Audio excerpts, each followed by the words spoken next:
दोस्तों नमस्कार, मैं करण आप सभी का मेरे चैनल पर स्वागत है। दोस्तों मैंने आपसे जैसे पिछले वीडियो में बात की थी कि इस बार देवेंद्र फडणवीस जिस तरीके का महायुति को प्रचंड बहुमत मिला है, उसके बाद जिन जिन लोगों ने उन्हें पिछले 3-4 सालों में परेशान किया है, उन्हें पर्सनली टारगेट किया, उनकी पॉलिटिकल एक्टिविटीज़ पर अटैक किया, उन पर टीका टिप्पणी की और उनकी सरकार को जानबूझकर गिराने की कोशिश की, उन सब पर देवेंद्र फडणवीस इस बार आक्रामक होते हुए नजर आएंगे, ऐसा मैंने पिछली वीडियो में आपसे कहा था। और मेरी बात अब सच होते हुए नजर आ रही है, क्योंकि मनोज जरांगे पाटिल जो कि देवेंद्र फडणवीस के एकदम कट्टर विरोधक माने जाते हैं, जिन्होंने पिछले 2 सालों में एक तरीके का आंदोलन ही देवेंद्र फडणवीस के खिलाफ यानी उस एक नेता के खिलाफ पर्सनली खड़ा किया है, इस तरीके का माहौल उन्होंने पिछले 2 सालों में महाराष्ट्र में बनाया हुआ है। और मराठा आरक्षण के आंदोलन के नाम के नीचे उन्होंने शरद पवार को जिस तरीके से मदद करने की कोशिश की, लोकसभा में उसका उन्हें फ़ायदा हुआ भी, पर विधानसभा में जिस तरीके से शरद पवार और पूरी महाविकास आघाड़ी का सुपड़ा साफ हुआ है, उसके बाद देवेंद्र फडणवीस को अब खुला मैदान मिल चुका है इन सभी लोगों को एकदम सही तरीके से साफ करने के लिए, सामना करने के लिए। और यही देवेंद्र फडणवीस अब करते हुए नजर आ रहे हैं, क्योंकि मनोज जरांगे पाटिल ने कल एक स्टेटमेंट किया कि उन्हें कुछ लोग अब आजकल कहते हैं कि जिस व्यक्ति के खिलाफ हम पिछले 2 सालों में बातें कर रहे थे, जिस व्यक्ति को हम टारगेट कर रहे थे, वही फिर से सरकार में आ चुका है और अब तो वो होम मिनिस्टर था, अब तो वो मुख्यमंत्री बन चुका है, क्या हमें अब आरक्षण मिलेगा? तो जरांगे पाटिल उनसे कहते हैं, मतलब उन्होंने ऐसा मीडिया को बताया कि उन लोगों को जरांगे पाटिल ने कहा कि क्यों नहीं मिलेगा, अभी तो असली मज़ा है, अभी तो समय है असली बदला लेने का।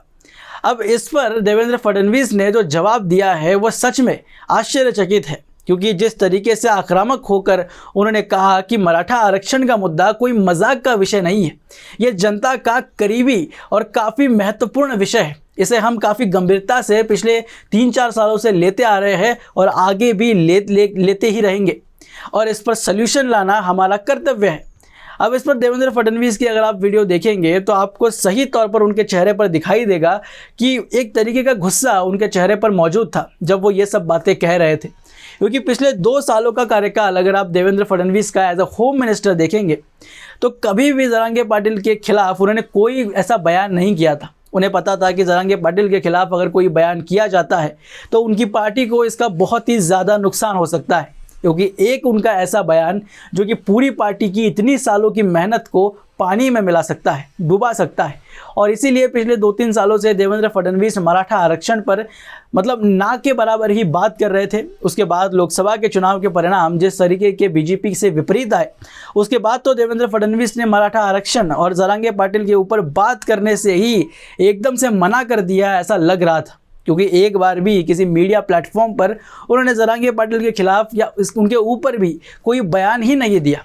अब उसके बाद जिस तरीके का परिणाम अब महायुति के ओर से आया है और जिस तरीके से देवेंद्र फडणवीस आक्रामक नज़र आ रहे हैं, उससे डायरेक्टली उन्होंने जरांगे पाटिल और पूरे एक लॉबी को, जो एक पालतू मीडिया है शरद पवार की और जो मराठा आरक्षण के लिए बहुत ज़्यादा एक्टिव रहती है, उन्हें एक मैसेज दिया है कि आप जिस तरीके से मराठा आरक्षण का अपने राजनीति के लिए इस्तेमाल करते हैं, उस तरीके से हम इस मुद्दे को नहीं देखते। हमारे लिए ये मुद्दा काफ़ी महत्वपूर्ण है और जनता के प्रश्नों को सुलझाना ही हम हमारा कर्तव्य मानते हैं, और आप चाहे इसे मजाक माने, पर हमारे लिए ये एक काफ़ी बड़ा मिशन है कि मराठा समाज को जो आरक्षण दिया गया है उसे कोर्ट में हम टिकवा के दिखाएंगे। क्योंकि दोस्तों अगर आप देखेंगे तो जरांगे पाटिल ने जिस तरीके से आंदोलन का मतलब आंदोलन एक शब्द का जो मजाक बनाकर रखा हुआ था, क्योंकि जब मन चाहा तब आंदोलन खड़ा कीजिए और जब मन चाहा तब आंदोलन ख़त्म कर दिया। कॉलेज में, हमारे कॉलेजेस में और मीडिया हाउसेस में एक तरीके का जोक चलने लगा था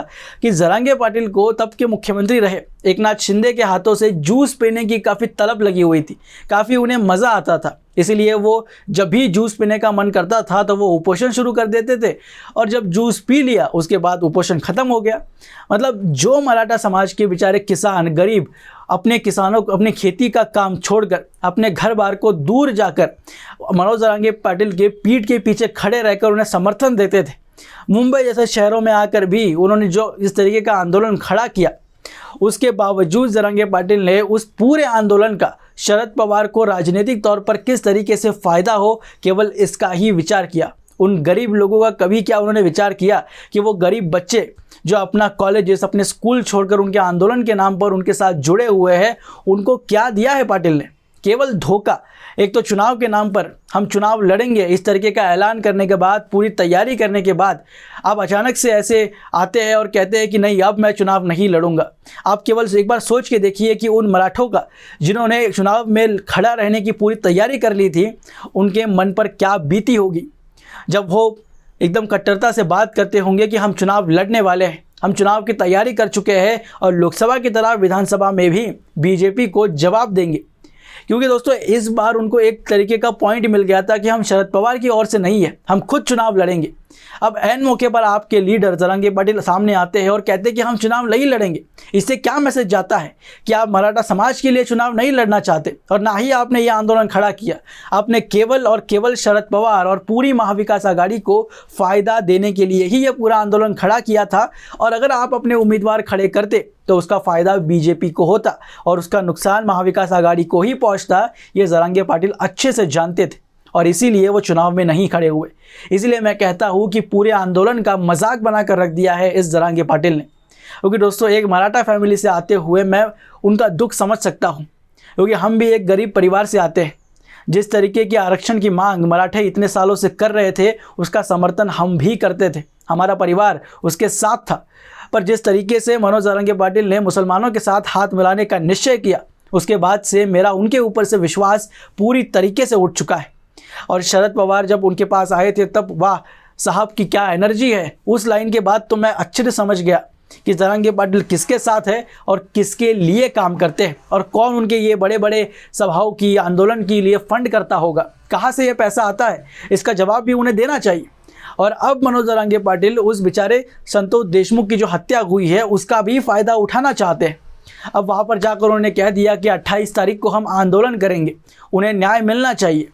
अब देखिए उसके लिए पुलिस जांच कर रही है। अब उसका फ़ायदा जरांगे पाटिल अपनी राजनीति की रोटी को सेकने के लिए करना चाहते हैं। क्योंकि दोस्तों मुझे साफ तौर पर मैं ये आपको कहना चाहता हूँ कि जरांगे पाटिल अब डरे हुए हैं, सच में डरे हुए। विधानसभा का चुनाव का परिणाम जिस तरीके से आया है और महायुति को जो बहुमत मिला है और देवेंद्र फडणवीस जिस तरीके से पूरी ताकत के साथ मुख्यमंत्री पद वापस लेकर लौटे हैं, तो उससे मनोज जरांगे पाटिल डरे हुए हैं कि जिस तरीके से उन्होंने देवेंद्र फडणवीस को पिछले सालों में गालियां दी है, न जाने क्या क्या बका है, उसके बाद उन्हें डर लग रहा है कि अब मेरे ऊपर क्या क्या कार्रवाई सरकार करेगी। अब इसलिए वो ये टेस्टिंग करना चाहते हैं एक छोटा सा आंदोलन करके, क्या जनता मेरे साथ अभी भी मौजूद है या नहीं, कि मराठा समाज का जो नुकसान मैंने किया है क्या उसके बावजूद भी मराठा समाज आज भी मेरे आवाज़ पर क्या आंदोलन के लिए आता है। ये टेस्ट करने के लिए ही 28 तारीख को वो आंदोलन करने वाले हैं। ये संतोष देशमुख को न्याय भाई ये सब बहाना है, वो सिर्फ अपनी ताकत को टेस्ट करना चाहते हैं कि आज भी क्या लोग उनके पीछे है या नहीं, या कल को पुलिस अगर उन्हें अरेस्ट करने आती है क्या मराठा समाज के बच्चे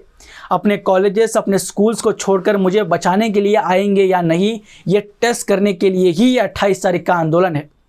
अब देखना होगा कि सरकार इसके ऊपर क्या कार्रवाई करती है और देवेंद्र फडणवीस जिस तरीके से आक्रामक तौर पर बाहर आए हैं, क्या उसी तरीके से अगले पूरे 5 सालों तक वो इन सारे आंदोलन जीवियों के खिलाफ नज़र आएंगे, ये भी देखने वाली बात होगी। दोस्तों इसके ऊपर आपके ओपिनियन मेरे साथ ज़रूर शेयर कीजिएगा कि आपको क्या लगता है कि किस तरीके से ये पूरा नियोजन आंका गया था और इसको अब वापस दबाने के लिए देवेंद्र फडणवीस की क्या प्लानिंग होगी, किस तरीके से वो नियोजन आंकेंगे।